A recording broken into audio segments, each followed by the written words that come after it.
오늘 한계를 뛰어넘는 신앙이라는 제목으로 하나님 말씀 전하겠습니다. 사사기 4장을 보면 세 사람의 콤비 플레이가 나옵니다. 이스라엘의 4대 사사 드보라가 나오고 드보라의 군대 장관이었던 바락, 마지막 한 사람 무명의 헌신자 야엘이라는 여인이 나옵니다.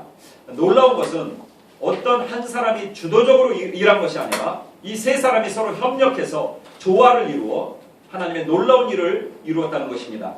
그래서 어떤 사람은 이 사사기 4장을 조화와 협력의 장이라고 부르는 사람도 있습니다. 오늘은 이 한 사람 한 사람을 통해서 하나님께서 어떻게 역사하셨고 또 어떻게 힘주셔서 하나님의 일들을 이루었는지 살펴보겠습니다. 먼저 첫 번째 드보라입니다. 이 사사는 여자였습니다. 오늘 본문 4절에 그때 랍비도세 안에 여선지자 드보라가 이스라엘의 사사가 되었는데 라고 나옵니다. 그녀는 이스라엘의 사사 중에 유일한 여사사였고 그리고 역사 전체를 보았을 때 이스라엘 지도자 가운데서도 거의 유일한 통일점인 여지도자였습니다. 이것은 그 당시 사회 통념상으로 볼 때 엄청난 사건이었습니다. 그 이유는 이스라엘 랍비들이 드리는 감사기도 중에는 이런 것들이 있습니다. 하나님, 제가 이방인으로 태어나지 않는 것을 아는 것을 감사합니다.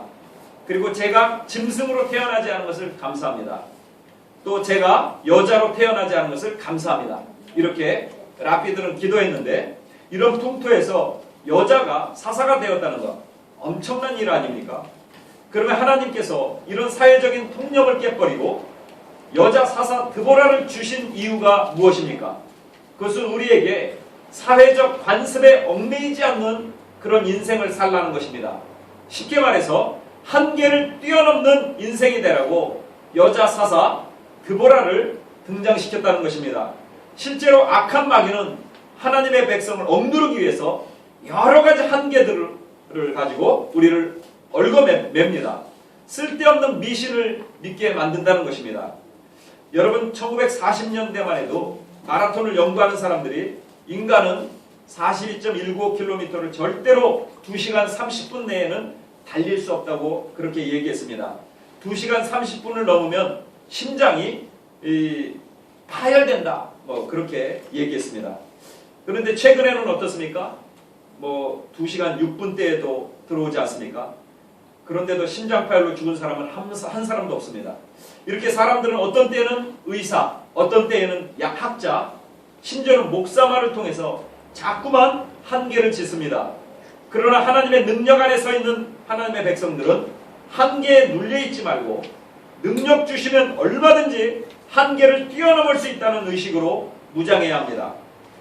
여러분, 요즘 믿는 젊은이들을 누르고 있는 미신이 무엇입니까? 기성세대가 자꾸만 이상한 미신을 조장하고 있습니다. 너는 어려서 안 돼. 너무 어려. 이런 것도 다 미신입니다. 역사를 바꾼 사람들은 20대 초반에도 두각을 나타냈습니다. 30이 넘어서 위대한 일을 한 위인은 역사상 거의 없습니다. 사상의 큰 맥은 거의 20대에 벌써 완성된다는 것. 그것을 꽃피우는 시기가 30대, 40대죠. 그러면 우리가 어리다 하는 것은 일종의 미신입니다. 우리가 자녀를 키울 때도 명심하십시오. 이런 미신에 속으면 절대 안 됩니다. 또 하나 무엇입니까? 학벌이 있어야 한다. 스펙이 좋아야 한다. 이런 것도 다 미신입니다. 좋은 대학을 나와야 한다. 이것만큼 우스운 미신이 어디 있습니까? 우리나라 재벌 총수들을 생각해 보십시오. 학벌 좋은 사람 몇이나 있습니까? 또 외모에 관한 미신 또한 얼마나 우리 주변을 떠도는지 모릅니다. 여러분, 속지 마십시오. 주위에서 안 된다고 할 때 안 되긴 뭐가 안 돼? 돼! 하는 그런 도전의식을 우리는 가져야 합니다. 여러분, 미국의 유명한 방송인 오프라 윈프리라는 여자 있지 않습니까? 흑인 여자. 지금도 롱런하고 있습니다. 그녀는 미국 주류사회에서 통하는 그런 조건을 갖지 못한 대표적인 여자였습니다. 그럼에도 불구하고 그 장벽을 깨버리고 유명인이 되었습니다. 첫째는 여성이라는 한계를 깨버렸죠. 미국 사회가 굉장히 개방적인 것 같지만, 그리고 여자들의 활동이 무제한적으로 보장되어 있는 것 같지만 여성의 접근이 쉽게 허용되지 않는 영역이 굉장히 많습니다. 일례로 타임즈는 지난 20세기를 마감하면서 건설자와 영웅들이라는 그런 특집으로 20세기 최고 인물 20인을 선정했었는데 그 중에 여자는 에스테 로더라는 화장품 회사 설립자 한 명밖에 없었다는 사실입니다. 또 외국인으로는 소니 창업자 모리타 아오키 이 한 사람 빼고는 전부 백인 남자였습니다. 이 정도로 제한된 장벽 속에 이 오프라 윈프리 또 한 가지의 장벽 흑인이라는 한계를 뛰어넘은 여성이었습니다. 그래서 그녀를 우리는 높이 평가하는 것입니다. 저는 우리 교회에서 이런 사람들이 많이 나왔으면 좋겠습니다. 우리가 한국인으로서 이곳 일본도 여러 가지 한계가 있을 수 있습니다. 그러나 그런 한계와 장애 때문에 좌절하고 낙심해서는 안 된다는 것입니다.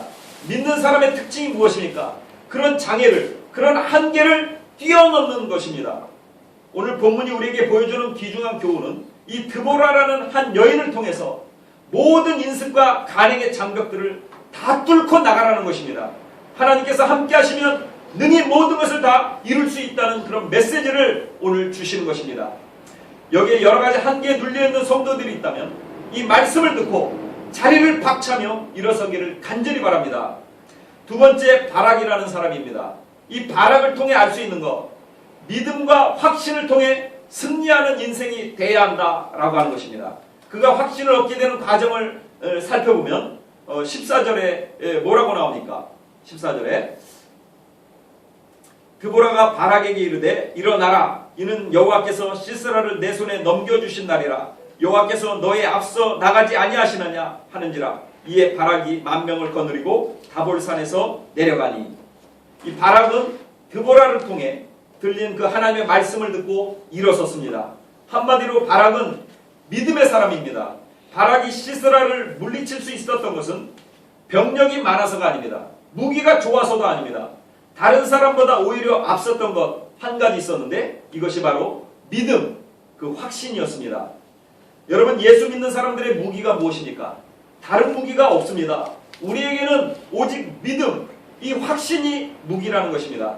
당시 이스라엘의 대적 시스라의 군대는 정예 부대였습니다. 13절에 읽어보니까 뭐라고 나옵니까? 시스라가 모든 병거 곧 철병거 900대와 자기와 함께 있는 모든 백성을 하롯의 학고임에서부터 기송강으로 모은지라. 철병거 900대 그렇게 나오죠. 요즘 말로 말하면 탱크가 900대입니다. 그런데 이스라엘에는 탱크가 한 대도 없었습니다. 철병거는커녕 아직 철기가 이스라엘에는 들어오지도 않았던 때였습니다. 사무엘상 13장 19절에 보니까 사울 왕 때 와서도 철기가 없었습니다. 사무엘상 13장 19절 그때 이스라엘 온 땅에 철공이 없었으니 22절에 보니까 사울과 요나단 외에는 칼이 없었더라. 이런 말씀들이 나옵니다. 사울 시대에 가서도 사울과 요나단 둘만 칼을 들고 있었지 아무도 철기가 없었습니다. 사사시대면 사울 왕 때보다도 한참 전 아닙니까? 철거 없는 것이 당연합니다. 그러므로 이스라엘과 시스라 군대의 싸움은 이스라엘이 절대적으로 열세였다는 사실입니다. 그럼에도 불구하고 바락이 승리한 이유는 무엇입니까? 하나님을 믿는 이 믿음, 확신에서 나온 것입니다. 여러분, 우리나라는 구존자원이 너무나 빈약한 나라지만 인재 하나는 참 많은 나라입니다. 그러면 그 인재를 키우는데 가장 중요한 요소가 무엇이겠습니까? 바로 믿음이라는 것입니다. 인재는 믿음 속에서 자란다는 것은 유태인의 그 역사와 그들의 활약을 봐도 잘 드러납니다. 사람에게 믿음이 들어가니까 최고의 사람, 최고의 인재가 되는 것입니다. 그러므로 우리도 쓰임받는 사람이 되기 위해서는 이 믿음이 있어야 합니다. 철강왕 카네기는 확신이 있는 사람은 확신이 없는 사람보다 성공 확률이 2배 더 높다 이렇게 단언했습니다. 미국의 빅3 자동차 회사 가운데 하나인 크라이슬러, 그거를 기사 회생시킨 유명한 경영인 리 아이아코카 그 회장은 삶의 승패는 환경으로 인해 만들어지는 것이 아니라 확신에 의해 만들어진다. 정확히 간파했습니다. 또 미국의 철학자요 심리학자인 윌리엄 제임스는 이렇게 말했습니다. 행복한 사람이 되고 싶은가? 그러면 행복한 사람처럼 행동하고 말하라. 그리고 불행한 사람이 되고 싶으면 불행한 사람처럼 생각하고 행동하라. 그러면 불행하게 될 것이다. 물론 이런 말들은 하나님을 믿지 않는 사람들의 이야기입니다. 그러나 하나님을 모르는 사람들도 인생의 요체를 이 믿음으로, 이 확신으로 파악했다는데 우리는 도전을 받아야 합니다. 세속적인 확신만 가지고도 승리하게 된다면 하나님이 주신 확신으로 무장했을 때 능치 못할 일이 없다는 것 명심하시기 바랍니다. 사랑하는 성도 여러분, 환경을 변화시키려고 하는 것은 기독교의 능력이 아닙니다. 부자들, 유력한 사람들, 온갖 좋은 조건들을 다 갖추고 성공 못할 사람이 어디 있겠습니까? 이런 조건들을 가지고 싸워 이겼다는 거 무슨 자랑이 되겠습니까? 하나님의 백성들은 아무것도 없는 사람들입니다. 딸랑 물맷돌 5개 들고선 다윗과도 같습니다. 우리 앞에 골리앗이 있습니다. 그럼에도 불구하고 우리가 이길 수 있는 이유는 무엇입니까? 믿음이라는 것입니다. 우리가 이길 수 있는 것은 이 믿음 외에 찾을 수 없다는 것 명심하십시오. 이런 관점에서 볼 때 요즘 교회의 모습 참 문제가 있습니다. 바락처럼 확신을 가지고 시스라의 군대를 물리치는 용사를 길러내지 못하고 밤낮 아프다고 하면 위로해주고 붕대 싸매주고 그런 일만 하고 있으니 요즘 시대 교회에 문제가 있습니다. 물론 교회는 그런 요소도 있어야 합니다. 그러나 하나님이 정말로 원하시는 교회는 십자가 군병 만드는 그런 교회입니다. 확신과 믿음으로 달려나가서 승리하게 만드는 군대 같은 교회를 지금 시대에 하나님이 원하신다는 것입니다. 그러므로 교회는 클리닉, 병원이 아니라 이 캠프, 병영이 되어야 한다는 것입니다. 밤낮 외부 강사 불러서 간증만 듣는 그런 교회는 약한 교회가 될 수밖에 없습니다. 작은 모임이라도 간증 듣는 교회가 아니라 간증하는 교회가 되어야 합니다. 우리 교회 내에서 산 간증자가 나오길 간절히 바랍니다. 맨날 다른 교회 소문만 옮기는 그런 성도가 아니라 다른 교회에 나타난 영광이 아니라 자기 교회에 나타나는 영광을 바라봐야 합니다. 저는 요한복음 11장 40절의 말씀이 정말 좋습니다. 뭐라고 나옵니까? 요한복음 11장 40절에 예수께서 이르시되 내 말이 내게 믿으면 하나님의 영광을 보리라 하지 아니하였느냐 하시니, 여러분 하나님을 믿습니까? 그러면 반드시 하나님의 영광을 볼 것입니다. 나의 삶 전체를 통해 하나님의 영광을 볼 수 있는 그런 승리의 백성들 다 되시기를 주의 이름으로 축원합니다. 그러면 이런 확신에 사로잡혀 하나님의 일을 감당할 때 어떤 인생이 됩니까? 오늘 본문 4장 15절, 사사기 4장 15절에 뭐라고 나옵니까? 여호와께서 바락 앞에서 시스라와 그의 모든 병거와 그의 온 군대를 칼날로 혼란에 빠지게 하심에 시스라가 병거에서 내려 걸어서 도망한지라. 이렇게 확신의 사람 바락이 대첩을 치르고 대승을 거두었다는 그런 보고를 성경 말씀은 들려줍니다. 그는 전쟁의 역사에서 유례없는 큰 승리를 거뒀습니다. 여러분도 주님을 믿는 믿음이 무기임을 깨닫고 오직 믿음으로만 승리하는 십자가 군병들 다 되시기를 간절히 바랍니다. 마지막 세 번째 사람은 무명의 여인 야엘입니다. 15절에 보니까 시스라가 싸움에서 패해 도망을 쳤죠. 그런데 하필이면 이 야엘이라는 여인의 집으로 도망쳤습니다. 이 여인은 도주하다가 피곤해진 시스라를 안심시키고 마실 것을 달라니까 음료를 줬습니다. 젖부대를 열어 마시게 했으니까 요즘식으로 말하면 시원한 요구르트를 준 것이죠. 오늘 본문 21절에 뭐라고 나옵니까? 그가 깊이 잠드니 헤벨의 아내 야엘이 장막 말뚝을 가지고 손에 방망이를 들고 그에게로 가만히 가서 말뚝을 그의 관자놀이에 박음에 말뚝이 꿰뚫고 땅에 박히니 그가 기절하여 죽으니라. 하나님께서 드보라를 세우시고 군대 장관으로 이 바락을 주셨습니다. 그러나 일의 마무리는 이 야엘이라는 여인 아닙니까? 관자놀이의 말뚝바가 죽였죠, 시스라를. 우리는 이 사건을 통해서 하나님의 부요하심과 영광을 보게 됩니다. 하나님께서는 한 사람이 영광을 독점하게 하시지 않습니다. 꼭 나누어서 일하고 영광도 함께 나누게 하십니다.